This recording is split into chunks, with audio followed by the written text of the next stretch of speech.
Hindi kita ilalaban sa ibang gagamba. Dito ka lang sa bahay.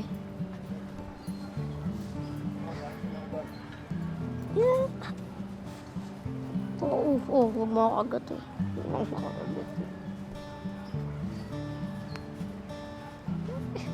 Kanina ka pa hindi namamansin ah. Inulpitan naman ng nanay mo kanina, no?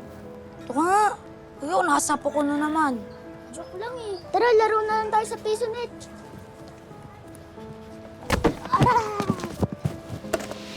Aray! Tumingin naman kayo sa dinadaanan nyo. Ano bang problema mo? Kapag galit, eh kung nga nakabangga. Nakatakot pala yung gagamba ko. Salanan mo yun, lampa ka kasi. Lampa! Wala ka pala eh. Lampa. Loko to ah. Hoy! Bakit mo sinasaktan ang anak ko? Ay, Nay! Ay, sinaktan na ako. Ang sakit. Anak, sakit. tayo. Siya naman po nang nanakit eh. Sumasagot ka pang bata ka, ha? Huwag niyo naman po saktan. Nanay ko nga, hindi ako sinasaktan eh. Ganun ah? Hindi ka pinapalo ng nanay mo? Teka, makatikim ka sa akin? Kung bata ka, bully ka eh, no? Mika dito! Sobra ka, ha? Sobra ka, ha? Subukan mo magsumbong sa nanay mo. Sige, kami magtutuos. Naiintindihan mo? Saka pa, dito. Kunin mo yan. Pagkain natin yan. Okay ka, sasama ka? Sige na! Tara!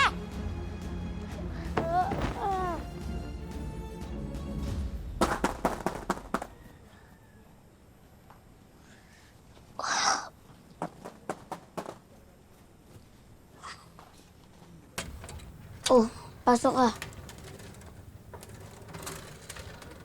Anong ginagawa mo dito? Gusto ko sana mag-sorry sa ginawa ko kanina. Oh, sa'yo na lang tong alaga ko. May gagamba to sa loob. Oo, huwag mo bubuksan. Baka makatakas. Pasensya na kung napahama ka dahil sa akin, ha? Sa'yo ko kasi nabuhos yung sama ng loob ko kay nanay. Dahil lagi niya ako pinapalo, eh. Okay lang yun. Tara po tayo. Ba't ka may notebook?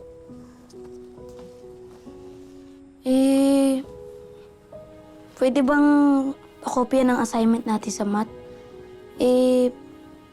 Papaluin na naman kasi ako ni nanay pag mababa grades ko, eh. Sige, okay lang yun.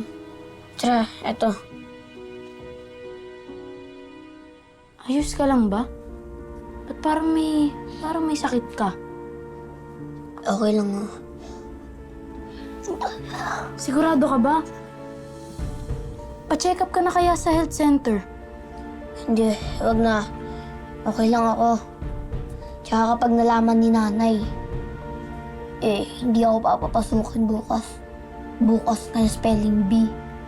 Tsaka kapag nalaman ni nanay kung bakit ako naumpog, magkaaway na naman mga nanay natin eh. Kaya ko to. Sakit lang naman to sa ulo eh. Mawawala din yan. Tara na. Sigurado ka, ha? Tara na kasi, punta tayo sa Hindi, barangay. okay Samahan lang. kita. Nay! Magandang gabi po. Parang andito ka pala. Alam mo, dito ka na kaya maghapunan. Naku, mainit-init pa to. Ang sarap nitong lechon manok na inuwi ko, ha? Teka, ihahanda ko lang yung ano natin, ha? Sige po, Nay. Tulungan po kayo maghain. Gab, sigurado ka ba? Sabihin na kasi natin kay Tita Toria para gumaling ka na. Huwag ka maingay. Sige na, samahan kita sa barangay. Hindi Pa-check up pwede. ka. Hindi pwede. Ito, mainit-init pa to. Sarap nito. Tara na. Dito ka na kumain. Dali na. Sige po, Nay. Sabihin na natin. Hindi pwede. Tara na. Samain na tayo. Ayan na yan. Kain naman na tayo. Ito ka ba talaga? Baka bukas mahilo ka sa spelling bee mo. Okay lang yan. Isipin na lang ni nanay na dahil sa spelling bee kaya sumasakit ulo ko. Tara na. Sige.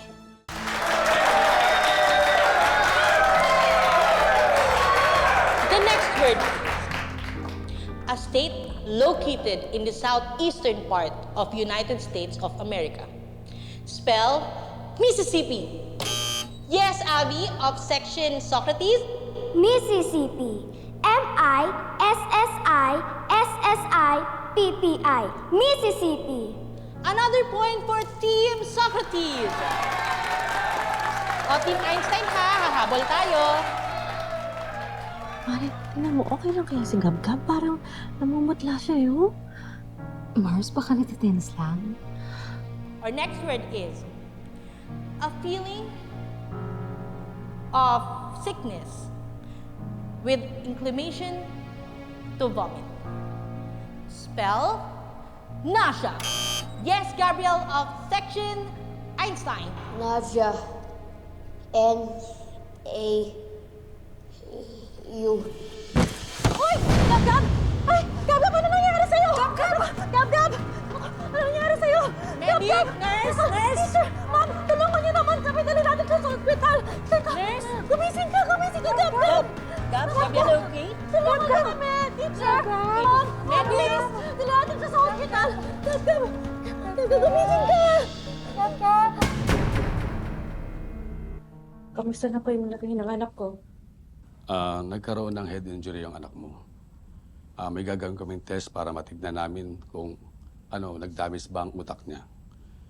Hopefully, magising na sana siya para malaman natin kung anong nangyari at paano siya na-aksidente. Huwag ko kayong mag-alala, Mrs. Gagawin namin ang lahat para gumaling siya. O sige, maiwan ko muna kayo.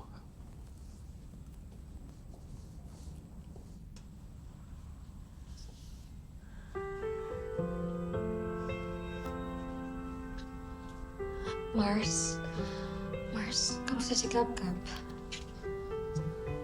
Eto, titingnan pa daw ng doktor kung gaano kalala yung natamo niyang head injury.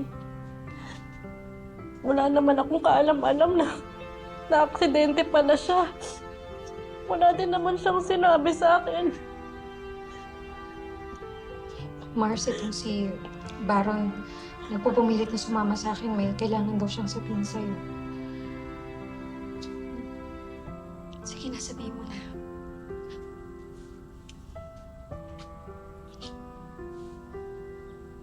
Alam ko po ang nangyari. Ano nangyari kay Gab-Gab? Pinagpapalo po siya ni nanay. Pagkatapos niya po makita na tinulak ako ni Gab-Gab. Tinulak din po siya ni nanay at naumpog po siya. Kaya po siguro masakit ang ulo niya at nahihilo siya ngayon. Diyos ko! Yung nanay mo pala yung may kagagawan?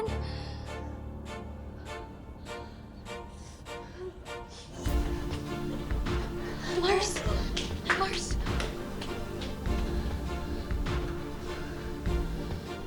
Meldy, paano lang po Buto Pati na lang doon. Sige. Papabaga pa ako eh. Meldy! Meldy! Alam mo ba kung anong ginawa mo sa anak ko? Nasa ospital siya ngayon! Nabagok ang ulo ng dahil sa'yo! Walay ko, Diyos, sugod-sugod ka dito. Di ko naman alam sinasabi mo. Maang-maangan ka pa? Alam ko na ang lahat. Paulit-ulit mong pinalo yung anak ko! Bakit kasi hindi mo muna alamin kung anong tunay na storya? Ha? Alam mo ba yung anak mo? Inuupakan yung anak ko. Aba, syempre, resbakan ko anak ko. Alam, tatalo kami. Ano ba, Meldy? Away ng mga bata yun eh! At kahit baliktarin mo pa yung sitwasyon nating dalawa, ha? Hindi ko yun gagawin sa anak mo. Ha? O kakausapin ko siya, pero hindi papatol ka, tapos makikiaway ka sa away ng bata. Ano yun? Anong gusto mo? Anong gusto mo? Away? O sige! Tayo! O yan ba? Tawanan Yan ang tayo! problema sa'yo eh! Dinadaan mo ang lahat sa dahas. Kaya ayan, ginagaya ka na ng anak mo, nananakit na rin. Oh. Wow naman! Di sige, ikaw ng perpektong ina, di ba? Oh, palakpakan tayo dyan, oh, Mother of the Year, oh! Napakahusay! Ang galing-galing talaga! Ikaw na! Alam mo, Ikaw na! ang kapal din ng mukha mo na kunin yung lagayan ng pagkain ko kahit ilang beses ako nakiusap na balik mo to sa akin. Ha? Ito? Oo! Ito ba? Oo! Ha? Ayan, oh. Ayan, oh. Saksak mo sa baga mo! Hala! Yabang-yabang mo! Ayan! Ay! Ano ka? Ano ka? Ang hiya! Ano ka?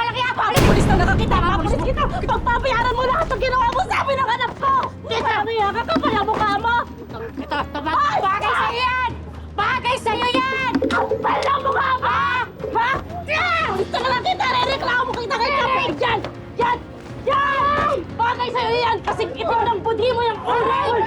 Yan! Yan Tigilan sa'yo! niyo na! Yan! Tigilan niyo yan! Tigilan niyo na! Walang hilang na ano! Ha? Babayaran mo yan! Siya munang pumunta sa bahay namin, nagsisigaw dun eh. Hindi po ako yung unang nanakit. Gumanti lang ho ako. At meron akong rason kung bakit ako tumatalak.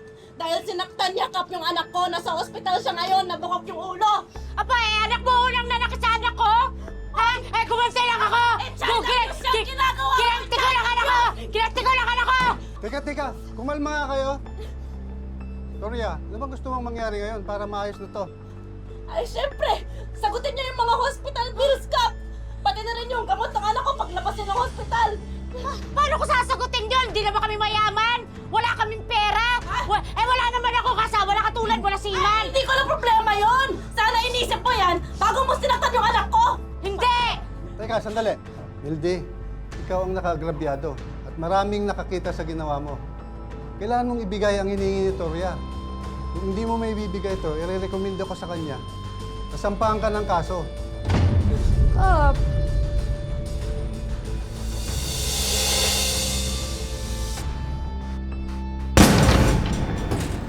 Oh, nagawa mo dito? Kukunin ko yung gamit ng anak ko! Gamit naman pinagsasap. Hindi mo pa pwedeng kunin niya. Tigilan mo ako, Meldy! Hindi mo siya pa pwedeng kunin. Ako ang ina. Tsaka diba may pamilya ka na? Nung naghiwalay tayo, ang sabi mo sa akin na alagaan mo si Baron. Mas matagal siyang tumutuloy sa'yo kaysa sa akin. Pero anong ginawa mo, ha? Kung hindi pa nagsumbong sa akin si Toria, hindi ko malalaman na araw-araw mo ginugulpi yung anak ko. Kaya kukunin ko na siya! Uy, hindi mo pwede kunin si Baron. Tigilan mo ko! Paano tigilan?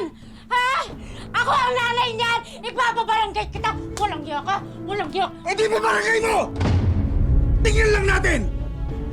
Ha? Pero itong tatandaan mo, Meldy. Hindi mo na masasaktan ng anak ko.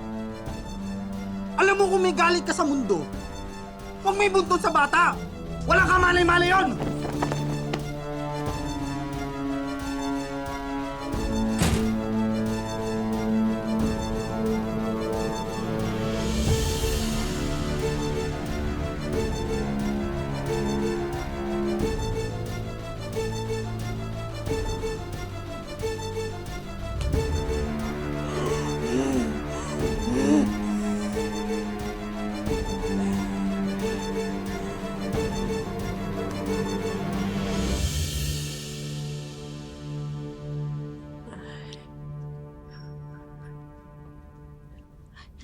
Dok, kamusta na po yung lagay ng anak ko?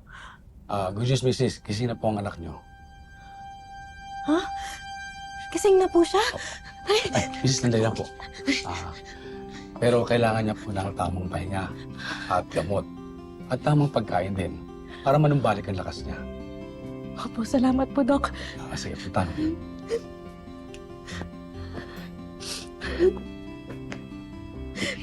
Kap.